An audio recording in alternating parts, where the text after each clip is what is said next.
એમ સત્સંગીને વિશે આપણને જ્યારે કોઈ ઓરોભાવ આવે, હરેરાટી આવે, કંઈ ભૂલ થઈ જાય તો પછી એની જોડે પેલું બીજા પરણ્યા રાજી ખુશી થઈને પરણ્યા. પછી વરસ દાડો થયો એટલે જે પેલા સંબંધી હતા એ એમના ઘરે ગયા વરસ દોઢ વરસ પછી. તો કે તમારે ત્યાં તો લગ્ન ખૂબ સરસ થયું, બહુ સરસ થયું હતું.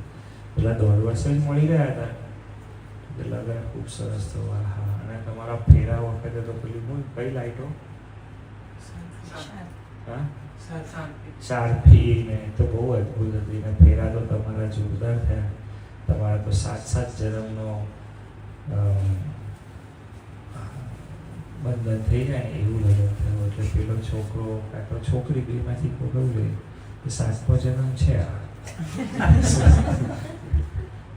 તો એવું સત્સંગી જોડે નહીં કરવાનું કે બસ હવે આ તો હવે સત્સંગમાં છે એટલે તારું ગમાડવું પડે ને આ. જો કલેશ બુદ્ધિ નહીં રાખીએ અને એકબીજાનું સમજી સહેજ ગમાડી લઈશું તો ત્રાસ હશે. હું તમને કહું કે એક જ ઘરમાં રહેતા હોય અને અતિશય રોજને રોજ મગજમારી થાય.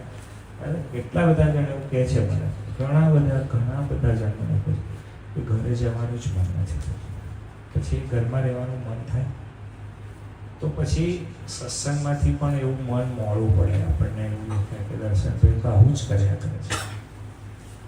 તો દેવ હરિભક્તોએ ખરેખર ખૂબ સમજવાની જરૂર છે કે મારાથી આમ ન વર્તાય, આમ હું કરીશ ને તો મહારાજ રાજી નહીં થાય અને મને આનંદ નહીં આવે, મારા આનંદમાં વિક્ષેપ પડશે.